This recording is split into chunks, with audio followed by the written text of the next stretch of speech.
The 360 on Energy and Carbon, hosted by 360 Energy. 360 Energy is a North American leader in energy and carbon reduction. Recently, we have launched the 360 Carbon Excellence Program, designed to make corporate climate change actions more effective and successful. For more information, check the link in our podcast description.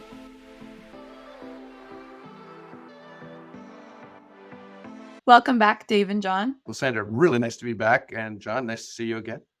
Yes, it's good to be back. Looking forward to another one. I hope we keep on track, perhaps. I think you're asking a lot, John. I don't know. Yeah. I'm actually probably the most excited for this episode because I think I'm going to be the listener quite a bit in this case, and I'm looking forward to hearing what Dave and John have to say.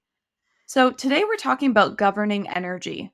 Now, oftentimes when we talk about energy, we mention that it's a marketplace.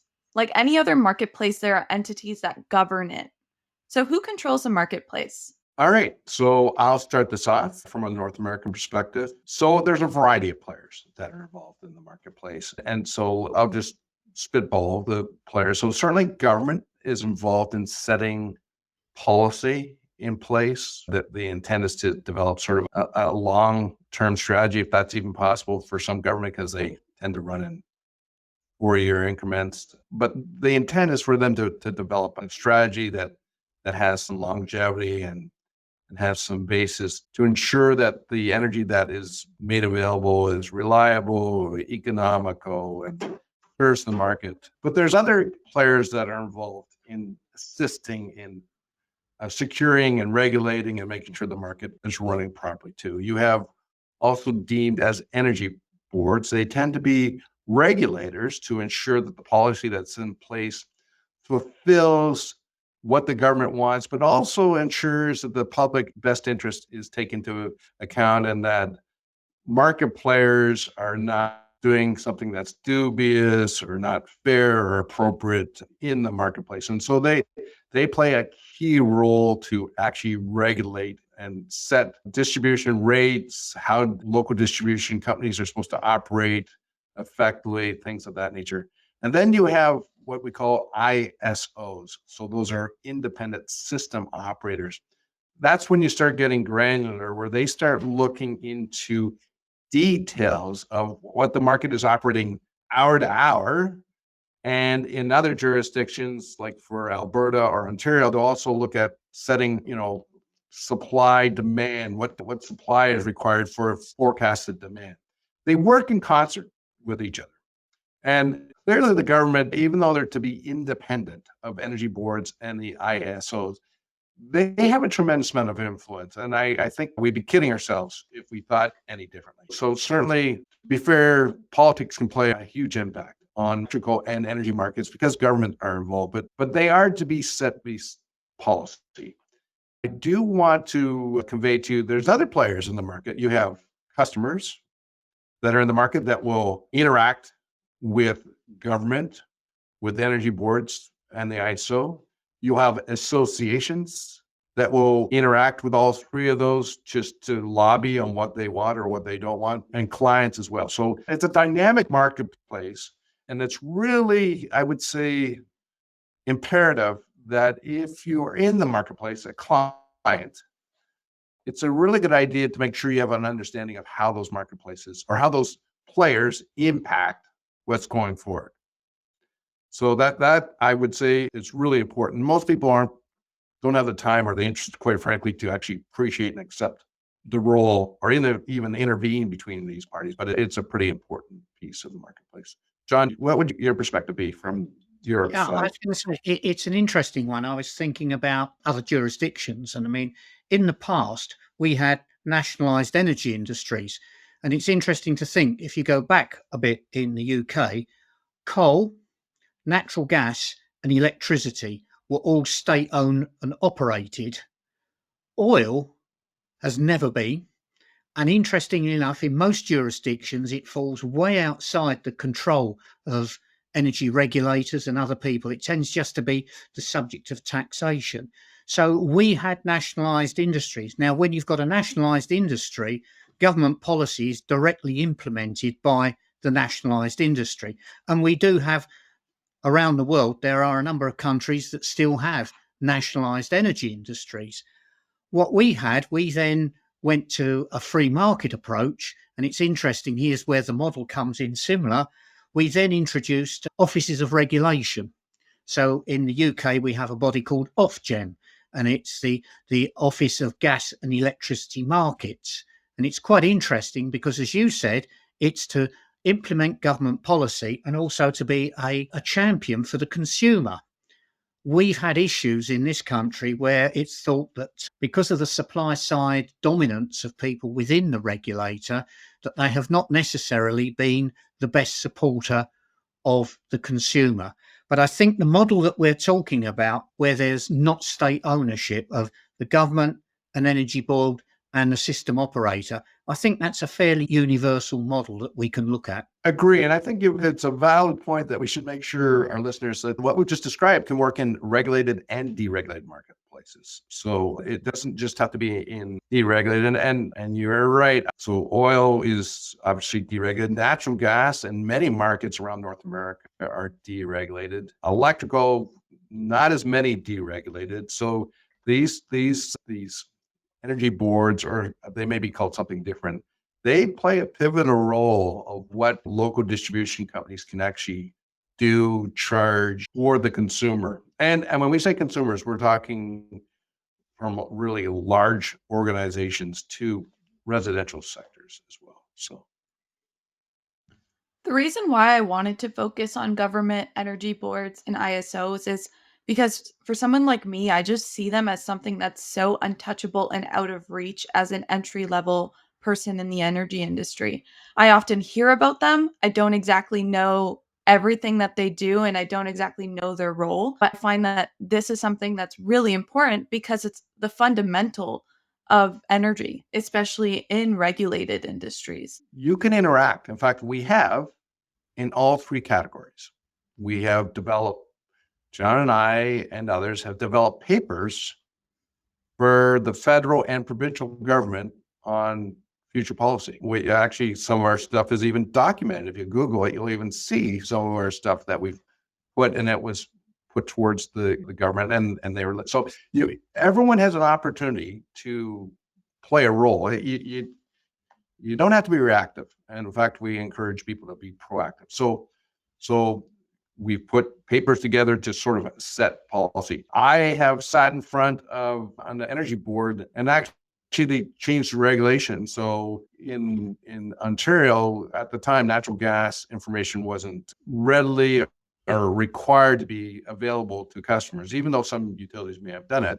And I sat in front of a regulator with a paper, and they made it that natural gas companies in Ontario had to make gas data available to customers if they requested it. So you can play a role in that. And then the ISOs, and said, you know this because you were involved in this. We were involved with the IESO, helping them look at what can be done for incremental demand and what things can be considered to mitigate or to improve that. So there's a role that you can play in every one of those sectors. If you think there's value to certainly yourself, but more importantly to society. And so they encourage that. You just need to know how to walk through that. And so there is some time involved, but you can play a role to participate. Yeah, I think it's important to stress then individuals outside of these bodies that we're going to be talking about can influence energy policies. Today, we are just going to be focusing on government energy boards and ISOs. Now, to kick off this episode, what does each contribute to the energy industry? A big kickoff. Yeah, well, they certainly are pivotal because they're trying to provide some type of consistency, reliability, and a planning piece. They are, even though they're separate entities, they somehow are integrated because what the policy set by the federal or provincial or state government, these boards, or as John said, maybe even deemed as agencies, have to actually regulate that follow through. And then the ISOs have to make sure that the supply side fulfills the regulations that are undertaken. So essentially, if you don't have them, I'm not sure how the market works as well as it can. And the planning piece is very important because it takes many years. I'll use electricity as an example, natural gas. It takes many years to plan generation, to plan transmission.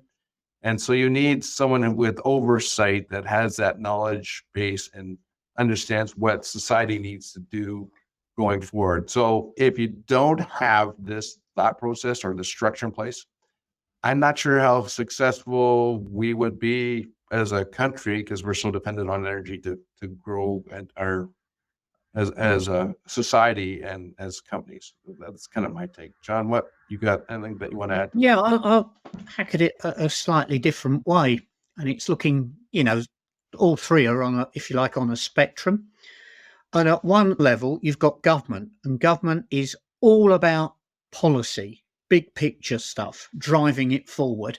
And as you come through to the ISOs, I would argue, are more about technology and technical aspects, because they don't, they cover a lot of things about how you can and can't connect to the grid, going back to our episode on DER, distributed energy resources. So they deal at that end. And then the other part of the spectrum, Dave's touched on it. Government likes to think they think long term, but they don't necessarily. They think short term. They think, just look south of the border at the moment. It's all about re-election, and you almost end up with a 2-year cycle in the US of where you've got things.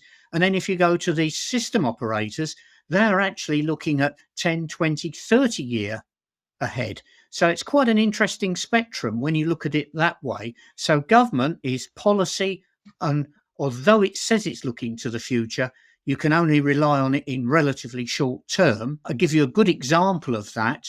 Energy policy in this country, in the last month, we've gone from no fracking to no fracking in a month. And that's how policy and governments can impact on things there. Whereas you looked at that down at the system operator end, they've got this major chunk of infrastructure that they have to oversee, and science and technology covers that. So I think that gives you another way of looking at it. But if it was an orchestra, I don't know where I'm going with this. I'm starting this off. If it's an orchestra, that the government is basically sort of set out roughly what the tune's going to be, but the regulator has decided, what instruments we're going to have, and then the system operator is actually playing those instruments. I don't know if that works, but it's that kind of... Yeah? That's really good. Yeah, no, it's really good. Really good. Yeah, I see it almost as government is the lawmaker, energy boards is the regulator, ISOs are the implementer, and it kind of all works together. That by George, you've got it. That's how it operates. But now the problem that we have, and here, is we would want, in our ideal world, we would want government to be planning 5, 10, 15 years and setting policy in place for that time. But you've seen it both provincially and federally.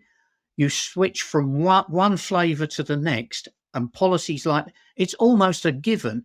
New government comes in, well, I don't like the policies of the previous government, let's overturn them. The biggest example you saw of that in recent history was Trump following Obama. And I'm looking particularly at the energy field.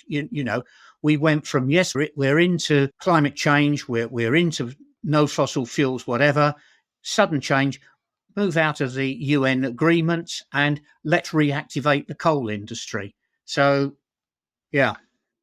And that happens in even in this country too, John. Like there was a big movement towards renewables, and then actually different government kind of squashed the renewable industry in Ontario, and they're going down a different pathway. Yeah, and I was going to say, sorry, I'm overrunning you there, but there is a really important thing about this, because we are looking at these people that are governing it, and then of course beside them are the energy companies, let's call them that.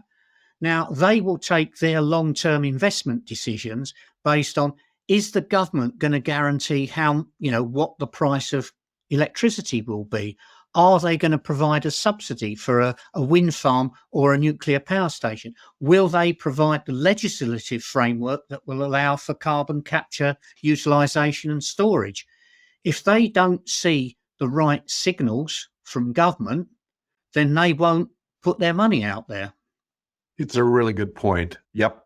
I a couple of things I wanted to mention is in Canada, the provinces drive energy. It's not federal, although there was recent announcements where there's tax credits for suppliers to undertake certain things. But as far as setting policy on what energy is used, it's provincially driven in Canada, and I think in the States it can vary depending on what happens in what state you're in as well. So certainly the interaction between federal versus provincial or state, you got to understand that role and how it fits.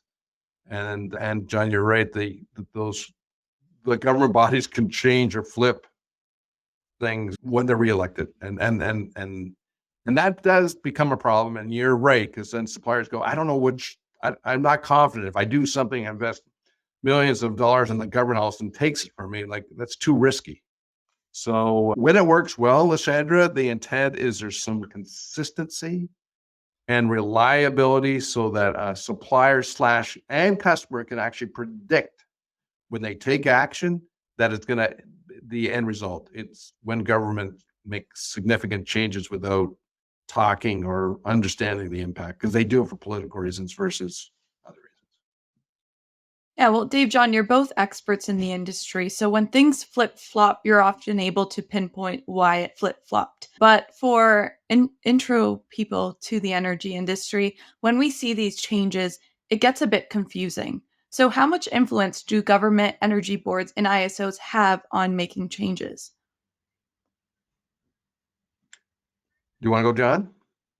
Yeah, I'm not sure that I've got your question right. I'm going to be open with you there. How much influence do they have? I mean, government, basically, one of the things to look at, if you want to understand how government looks things, you've got to become politically informed. You've got to understand what for want of a better word, the manifestos of the particular political parties are that are in power or are going to be in power, because that will give you some indication as to where things might be going in the future. Government, I'm going to get political here. We elect a government. Once we've elected them, we hope that they're going to do what they said they were going to do. That isn't always the case. Political expediency comes in. And I will use again the US as an example. We're seeing now with the midterms that the House of Representatives is going to become Republican. So that means presidential ideas are going to have a serious leg iron on them. They're going to have a real problem in going forward. And politicians play politics. So in the bigger picture, the biggest changes, believe it or not, can come by government policy and more by change of government rather than an existing government. If you take an extreme, I'll wind you up just a little bit here. If you take an extreme, you go down to Cuba, where they've had effectively a dictatorship. They've had their energy policy and things has been very straightforward because it hasn't changed much. It's changed in response to world issues. It changed when Cuba was no longer involved with the Soviet Union, when they moved from being a sugar producer to being a tourist resort. But consistency of government leads more to consistency of energy policy. And before any of our listeners say, am I promoting dictatorship or single source government? Only as long as it's me who's running it. No, we don't want that. But what I'm saying to you is we get a lot of people here, and I guess in North America, who go, I'm not interested in politics. And then they complain when they go to fill the car up with gas. And they go, where's the price on that? And a lot of these things are politically driven. And I think getting yourself politically informed is a really good foundation for understanding what may or may not happen with the energy markets. John, that's exactly where I wanted you to go. It's Thank to you. you, it's common sense that when you're voting, you're also voting for energy policy and things like that. Yeah, For the regular voter, that may not be what they think. They may think there's other energy bodies that are governing energy. I want to emphasize when you vote, you're voting for a wide variety of things. You need to be looking at the party you're voting for and what they advocate, not only just for financial things, but all across the board. yeah.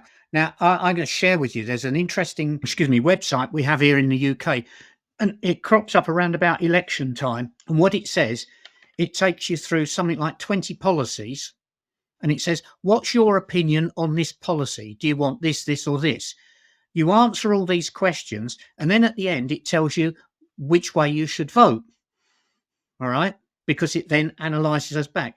Here's the thing, everybody that I know that did it, they didn't end up with a clear thing 100% you should vote Republican, Democrat, Conservative, Labour, whatever. They were all blends. And one of the things you've got to do as a voter, I think, is you've got to decide what are the issues that matter. You've got to almost have a weighting of what issues matter to you. And therefore, you may have to compromise with your vote and vote, okay, I'm not massively a fan of them, but do you know what? On 3 things that really matter to me, they've got a better policy than the other guys. So maybe that's where I go. Rather than on our big, I don't know if you come across it, but you get people who, I have always voted this way. I always will vote that way. My parents did, I will. You've got to be more open-minded in this changing world we're in. Yeah, I also want to convey that during elections or prior to elections, people will set policy by different parties. And sometimes a policy they thought is well thought out, but they only speak to a certain group of people that have told them that's what should be done. And so we've actually, during or prior to elections, we actually tried to reach out to different parties to make sure they understand how their policy is actually impacting the energy market because it's not really understood. And in our view, and I think we've talked about this in a previous podcast, that in government, there's not a lot of knowledge base in energy or energy markets. And so it's kind of a political whipping toy that they can use to actually bend customers to what they think customers want, but the customers don't understand the repercussions of what they're asking for because they don't actually understand the energy market either. So it's really important to understand the different policies and of the different parties that are going in. And you can and should be able to speak to those parties to educate them and make them aware of things that they're suggesting that maybe here's the ramifications because they may not know that. Or here's some other things you want to consider that actually would enhance the situation. And so you don't have to sit back and just take whatever they've got. Like that would be a big message I would want to convey to our listeners. And then staying with this, because we've talked about this.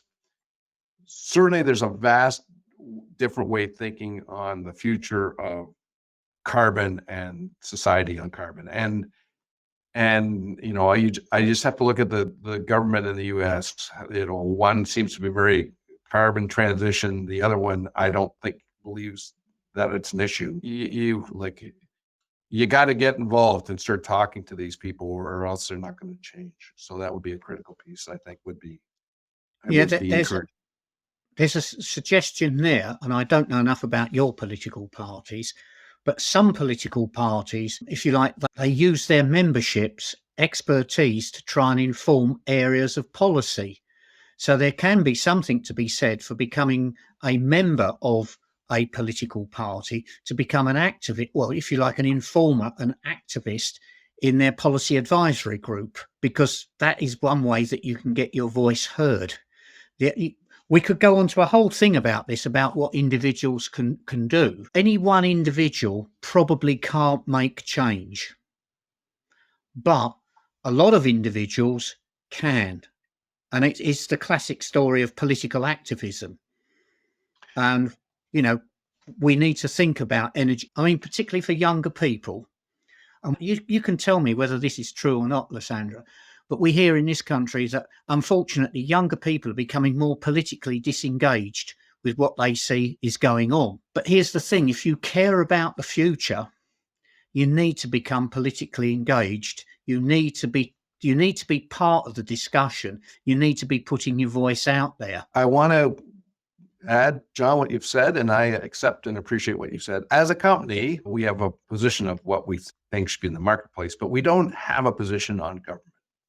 And the reason, No, like who should be, and the reason for that is we don't want to be, let's say we're associated with one party, and then the other party gets in, they won't listen to us because they go, you're with that party, I don't trust what you have to say. So we're always trying to be this independent group. It doesn't matter what party it is, but look at there's a policy as a market and how it could be enhanced. And so I understand and appreciate what you're saying is really true. But as a company, we're trying to be independent on that side. Dave, I agree with you completely. What I'm trying to draw the line there, and I think it's worth emphasising, Lysandra was asking a question about individuals, and I think individuals could and should be politically active, but you should be very careful about bringing that into your workplace, because we work with a wide variety of people. I hope nothing I have said is party political. It's saying get active, vote, make choices. I'm not saying what those choices should be, but 100% in your workplace, particularly in this industry, you want to be seen as an independent, thoughtful advisor. Then you could get listened to by everybody. Yes. Yeah, I think you mentioned a great point on how important it is to vote. And I think this episode has definitely reinforced that for me. We just had our 2022 municipal voting in Ontario last week or 2 weeks ago. And I can't remember the final percentage, but what I saw was voter turnout was very low. I think it was around 40% of eligible voters went out and voted. And I think oftentimes we don't remember that what we're voting for is not just personal. What we're voting for affects your business, it affects your organization, it impacts every single thing around us. And it's really important that we have this right and we exercise that right. And if you are looking to make change, that's one thing that you can contribute to. You can go and vote. Lysandra, a lot of municipalities or towns, cities actually own the local distribution company. So whoever you elect in that city or town could have an impact on how the LDC actually operates in the business. So it's a really, really good point that you bring up. Yeah, I want to put another point to you, and it's one that's worth thinking about. And I don't know whether Canada operates in the same way here. But one of the things that our government does is typically outside of election times, if it's looking to make a change in policy or practice, it will often have an open consultation, a public consultation. It's worth finding out when those are happening. Now, you can do it it depends where you are, but typically you can do it by having an email alert with the government or something else like that. And you then get the opportunity to respond. Now, we had something occur in this country, and I was able to respond in 3 different ways, because there was the professional institute that I belong to wanted to respond. So they collected the opinions of the professional members. At that time, I was on the British Standards Committee. They made a representation. And I also had the ability as a private individual to respond. And this is not political or anything else like that, but it gives you a chance. One, and this is really interesting, because they put the consultation out there, you've got an idea of what the policy change might be. And that's really good if you're trying to plan ahead. So it gives you that. You also get the opportunity to contribute to it. And then you have to follow that up and see what's happened. But I think, and that is an apolitical, if you get with me, you're not taking a political stance there. You are putting in. And I would say anyone who wants to be active about the energy markets and things like that, have a look at, and you can tell me whether this happens, whether the federal, provincial governments do it. But if they've got something out for public consultation, find out about it, read it, consider responding through yourself as an individual or through an interest group. And John, like with all the things that we've talked about, how we think the public needs to be more involved, or society has to be more involved. It would be, I think it's imperative, especially in this transition, that people do get more involved in this whole thing to sort Yeah. of set the tone Yeah. of what needs. Yeah, I think we said we're not political, but what we are saying is you should get involved. It's your choice what political view you take, but do take a view. All right, on that note, what is the biggest takeaway for our listeners on this episode? Okay, I'm going to make it really easy because of what we said.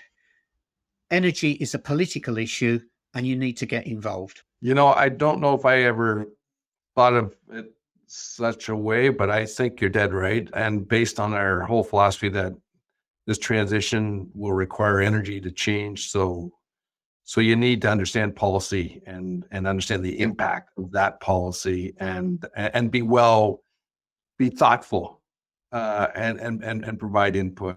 I think that's really important. And Lysandra, I'm going to say specifically for your generation, it's really important that you guys get involved to make the right change going forward. I think that would be pretty important. Our generation has messed it up. Your generation's got to get it right. Yeah, and I think listening to this episode, my biggest takeaway is actually a personal takeaway, and maybe our listeners can relate. I've had the privilege to disconnect from politics for the last couple of years. It got really draining to read all the media all the time. I think this episode has made me realize I do need to be more in tune with politics and consume it at a normal, healthy level and really understand what I'm voting for, really start thinking about what I'm very passionate about and reading into what politics I should be voting for.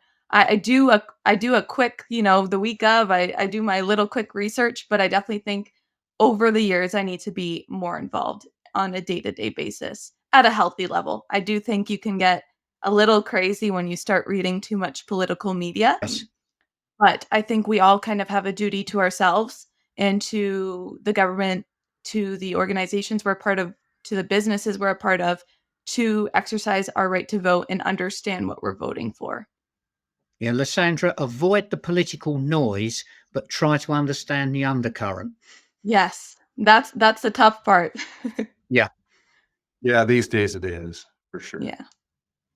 All right. Well, thank you so much for another great episode. Yeah, I'm not sure Thanks, Lysandra. we were going to go there, but we've gone there. We've gone there. The gauntlets. All right. Till Talk to you next week. Bye. Bye-bye. That's all for today's episode of the 360 on Energy and Carbon podcast. Thanks for listening. Make sure to check us out on our website at 360energy.net and follow us on LinkedIn at 360 Energy Inc. Tune in to our podcast on Apple Music, Spotify, Anchor, or other listening platforms by searching the 360 on Energy and Carbon. You can watch the video recording and subscribe on YouTube at 360 Energy Inc. Email us your feedback at podcast@360energy.net or comment on our LinkedIn posts. See you next week.